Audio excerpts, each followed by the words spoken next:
کیا آپ صحابی رسول حضرت عمر فاروق رضی اللہ تعالیٰ عنہ کی عزت، رتبے اور فضیلت کے بارے میں جاننا چاہتے ہیں؟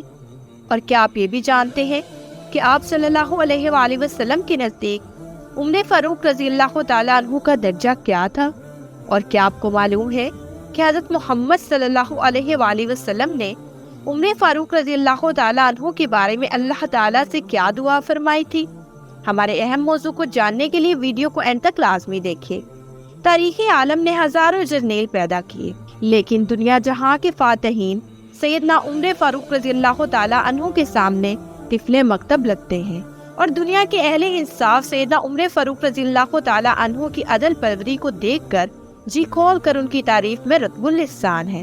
ایک عالم نے کیا خوب کہا ہے کہ عمر رضی اللہ تعالیٰ عنہ پیغمبر اسلام صلی اللہ علیہ وآلہ وسلم کے لیے عطائے خداوندی تھی۔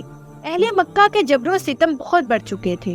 صحابہ کرام رضی اللہ تعالیٰ عنہ سر عام تبلیغ تو درکنار عبادت بھی نہیں کر سکتے تھے، چھپ کر دین اسلام کی تبلیغ و عبادت کی جاتی تھی۔ صحابہ کرام رضی اللہ تعالیٰ عنہ کی تعداد اس وقت 39 تھی۔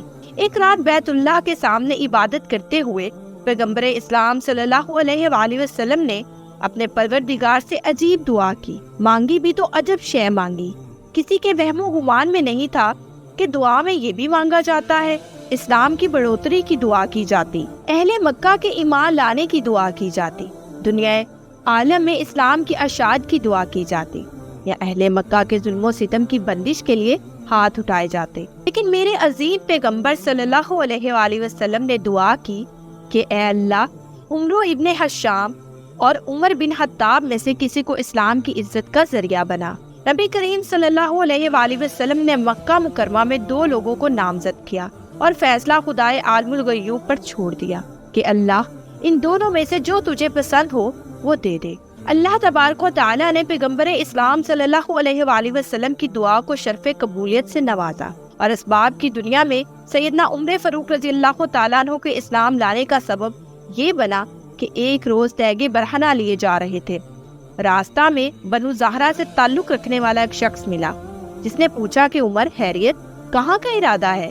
کہنے لگے محمد کو قتل کرنے جا رہا ہوں۔ اس نے نئے دین کا اعلان کر کے مکہ والوں میں تفریق پیدا کر دی ہے، کیوں نہ اس قصہ کو ختم ہی کر دوں۔ بنو زہرہ سے تعلق رکھنے والے شخص نے کہا کہ عمر، اگر تم نے ایسا کیا تو کیا، بنو ہاشم اور بنو زہرہ تم سے انتقام نہیں لیں گے۔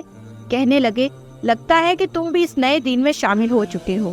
انہوں نے کہا کہ پھر پہلے اپنے گھر کی خبر تو لو، تمہاری بہن اور بہنوئی مسلمان ہو چکے ہیں۔ جلال میں نکلنے والا عمر سیدھا بہن کے گھر پہنچتا ہے۔ یہاں سیدنا حباب ابن الارت رضی اللہ تعالیٰ عنہ ان کے بہنوئی اور بہن کو سورۃ طٰہٰ پڑھا رہے تھے۔ باہر سے آواز سنی اور دروازہ پر دستک دی۔ اندر سے پوچھا گیا کون؟ عمر۔ نام سنتے ہی سیدنا حباب چھپ گئے۔ عمر نے آتے ہی پوچھا تم لوگ کیا پڑھ رہے تھے؟ انہوں نے بات ٹالتے ہوئے کہا کہ ہم آپس میں باتیں کر رہے تھے۔ کہنے لگے میں نے سنا ہے تم نئے دین میں شامل ہو گئے ہو۔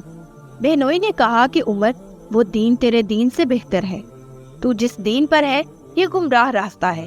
بس سننا تھا کہ بہنوئی کو دے مارا زمین پر۔ بہن چھڑانے آئی تو اتنی زور سے اس کے چہرے پر تماچا رسید کیا کہ ان کے چہرے سے خون نکل آیا۔ بہن کے چہرے پہ خون دیکھ کر غصہ ٹھنڈا ہوا اور بہنوئی کو چھوڑ کر الگ ہو بیٹھے اور کہنے لگے کہ اچھا لاؤ دکھاؤ تم لوگ کیا پڑھ رہے تھے۔ بہن نے کہا کہ تم ابھی اس کلام کے آداب سے ناواقف ہو۔ اس کلام مقدس کے آداب ہیں، پہلے تم وضو کرو اور پھر دکھاؤں گی۔ انہوں نے وضو کیا اور سورۃ طٰہٰ پڑھنی شروع کی۔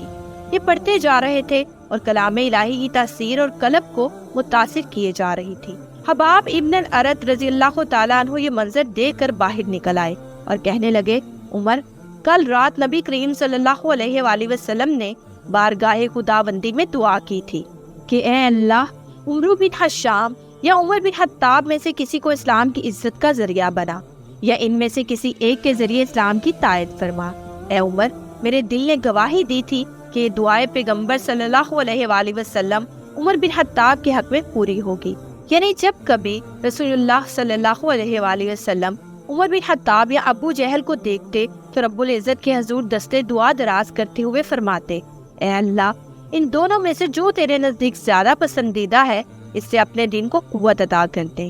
سیدنا خباب بن الارت رضی اللہ تعالیٰ عنہ سے سیدنا عمر رضی اللہ تعالیٰ عنہ کہنے لگے کہ اچھا تو مجھے بتاؤ محمد صلی اللہ علیہ وآلہ وسلم کہاں ہے، میں ان سے ملنا چاہتا ہوں۔ انہوں نے بتایا کہ صفا پہاڑی پر واقع ارکم رضی اللہ تعالیٰ عنہ کے مکان میں قیام پذیر ہے۔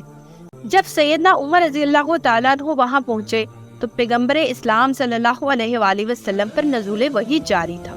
چند لمحوں بعد آپ صلی اللہ علیہ وآلہ وسلم نے عمر سے فرمایا، اے عمر، تم کس چیز کا انتظار کر رہے ہو؟ کیا ابھی وقت نہیں آیا کہ تم اسلام قبول کرو؟ بس یہ سننا تھا کہ فوراً کلمہ شہادت پڑھتے ہوئے دائرہ اسلام میں داخل ہو گئے۔ اصحاب رسول صلی اللہ علیہ وآلہ وسلم نے حضرت عمر رضی اللہ تعالی عنہ کے اسلام لانے کی خوشی میں اس زور سے نعرہ تکبیر بلند کیا کہ صحن کعبہ میں بیٹھے ہوئے کفار و مشرکین نے بھی سنا، اور اس نعرے کی آواز سے وادی مکہ گونج اٹھی۔ مجھے امید ہے کہ ناظرین کے لیے آج کی ویڈیو بہت ہی انفارمیٹیو رہی ہوگی، اور اگر آپ چاہتے ہیں کہ ہم ایسے ہی آپ کے ساتھ اہم موضوع شیئر کرتے رہیں تو ہمارے چینل کو لائک، شیئر اور سبسکرائب کرنا مت بھولیے گا، اور ہماری اس ویڈیو کا بقیہ حصہ دیکھنے کے لیے اس کا سیکنڈ پارٹ ضرور دیکھیے گا، اور ساتھ ہی ساتھ بیل آئیکن بٹن کو ضرور پریس کیجیے گا تاکہ ہر نئی ویڈیو کا نوٹیفیکیشن آپ کو آپ کی اسکرین پر ملے۔ اب میں آپ سے اجازت چاہوں گی، شکریہ، اللہ حافظ۔